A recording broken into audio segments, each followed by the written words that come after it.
What's going on, guys? In today's video, I'm going to go over how to structure your training to maximize muscle growth. Having a structure that works and understanding what you're trying to accomplish with your training is important. But people often skip this step and just go to the gym and train without a plan. That can be fun, but it isn't going to give you the best results. To tie it all together, I'll show you how I made a workout plan for a friend of mine. So stick around till the end of the video. For a bit of background, this is all based on my 10 plus years of training experience and educating myself along the way. I don't have a degree in this. I am a medical doctor by trade, but that doesn't have anything to do with training or nutrition. I just love this stuff. First of all, we need to ask ourselves two important questions. What's your training experience and how many days a week can you commit to the gym? For most people, I'd recommend training anywhere from 3 to 6 days a week. Having at least one rest day per week is very important for recovery. Personally, I think the sweet spot is training 4 to 6 days a week once you're at least an intermediate lifter. If you're a true beginner, then training 2 to 4 days a week is probably ideal. To maximize muscle growth, you want to ideally be hitting each muscle group 2 to 3 times a week. This is especially important in your first few years of training where you'll make your newbie gains. To achieve this, you can do full body 3 times a week, upper lower 2 times a week, push-pull legs 2 times a week, which is what I used to do for many years, a variation of upper lower as a 5-day split, or a specialization routine, which is where you focus on bringing up 1 to 3 body parts and train everything else once a week. I don't really hear many people talking about this, but on paper, if you train everything evenly, you should grow evenly as well. Now that's not necessarily true because of genetics, having a better mind-muscle connection with certain muscle groups, and different training intensities across different workouts. But you need to ask yourself, if you hit every muscle group 2 to 3 times a week for years, what do you look like aesthetically? What are your proportions? If you're interested in building muscle and bodybuilding, then proportions are super important. This is why when you're in the intermediate to advanced stage, you need to start thinking about body part specialization and bringing up weaker body parts. For example, if you have strong legs and a weak chest, your programming needs to change to correct this. But this isn't something I would worry about until you have at least 3 years of consistent training experience under your belt. And really quickly, guys, if you're new here, make sure to smash that subscribe button to see more informative videos like this one. Or if you prefer gym vlogs, I make those as well. Now, how many sets do you need to maximize muscle growth? On average, 10 to 20 sets per muscle group per week is a good range. But from personal experience and reading some of the science-based data on this topic, I've expanded this to 6 to 24 sets per muscle group per week. Now you're probably thinking that's a big range, but we'll get to that later in the video. I will say this though, if you're a true beginner with less than 1 year of training experience, I would stick to the bottom end of that range. Two terms that I learnt from Dr. Mark Israetel are minimum effective volume and maximum recoverable volume. Minimum effective volume is the amount of training that grows your muscles. Maximum recoverable volume is the maximum amount of training from which you can recover between sessions. So putting it all together, what does it look like? Well, it looks something like this. It's a spectrum. The goal is to be training with enough volume without accumulating too much fatigue to the point where you can't recover and progress over time. So more volume isn't always better for muscle growth, and volume isn't everything.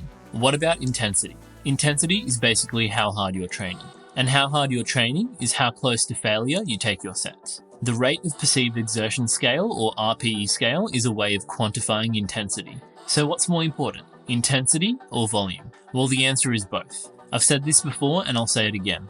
Balancing intensity with enough volume to drive hypertrophy should be the focus of your training. If you're a true beginner, then moderate intensity and lower volume will be enough to make gains. But if you've been training consistently for at least 1 year, or you're an intermediate to advanced lifter, then a working set should be in the RPE 8 to 10 range to maximize muscle growth. Not every working set needs to be taken to failure though. Training close to failure is also effective, but taking some of your working sets to failure is a good idea. The problem is most people don't understand what failure really is. Most of us have more in the tank when we think we've achieved failure. So for a lot of people, aiming for failure just leads to training close to failure a lot of the time anyway. Alright, so this is how I structured a muscle building routine for my friend. Let's call him X. X is a 25-year-old male. Based on his training experience and physique, he's an intermediate to advanced lifter. He has a lot of powerlifting experience and some hypertrophy training experience. He's taken some time off training and is recently getting back into things now. He's able to commit to 4 days a week in the gym. His training goal is to focus purely on hypertrophy and bring up his legs. With all this in mind, there are 2 basic ways to organize his training. Upper body and lower body twice a week, or a variation where he trains legs twice a week and everything else once a week. As I've mentioned already, training everything 2 to 3 times a week is optimal for muscle growth. But we need to consider 3 things here.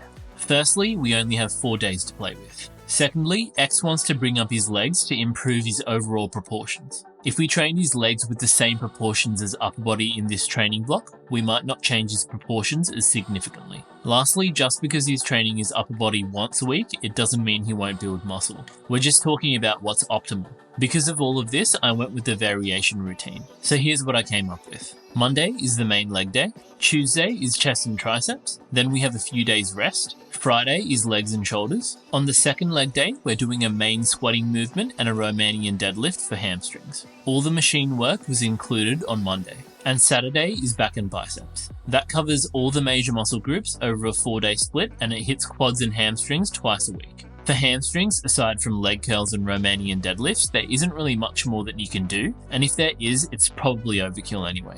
There's always room to increase the work we do on these 2 exercises alone.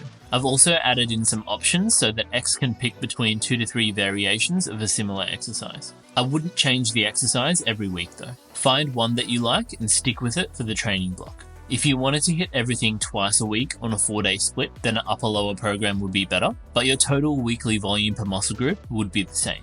Now there's something that I wanted to point out, and I'll use the back and bicep day as an example.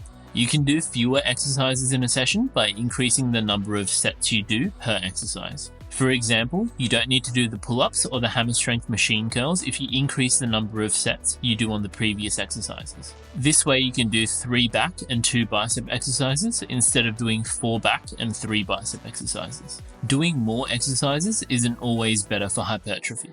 In this program, when I say working up to a top set, this means warming up in increments of weight and getting a feel for the movement. None of these working up sets are taken close to failure.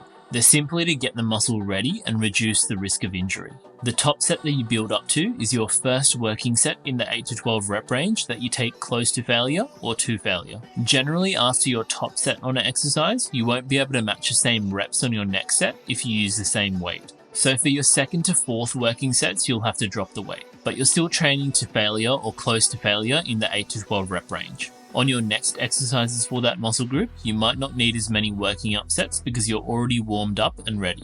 Alright, so this is the breakdown of sets per muscle group per week. So you can see that for every muscle group, with the exception of calves, we're well within the 6 to 24 sets per muscle group per week range. But we're in the lower to mid area of that range. The reason for this is simple. We want to be just over our minimum effective volume without getting too close to our maximum recoverable volume. This is especially important at the start of a training block. Let's say X's training block is 12 weeks. If after 2 weeks he feels like he's training hard and making progress and not losing strength, I wouldn't change anything. If his training feels easy and he feels like he could do more on certain muscle groups, then I would increase them by 1 set per week, until he feels like he's working hard again. But what you need to keep in mind is that all of these sets are working sets. That means they don't include warm-up sets. Additionally, each of these working sets are taken close to failure and to failure as well. So it's intense training. Another point is that this is hypertrophy training. The majority of our work will be in the 8 to 12 rep range, with some exceptions such as for certain leg movements where we want to take advantage of higher rep sets as well. We want to be training with full range of motion, with the exception of stretched partial reps at the end of some sets.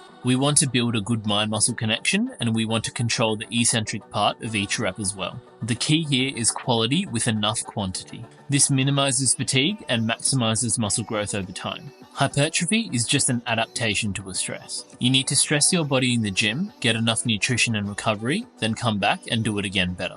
Over time, the result is muscle growth. But guys, the most important thing is that you need to find what works for you and adjust your program over time as you learn more about your body. That's it. Hope this was a useful video. Make sure to smash that like button, and as always, see you in the next one.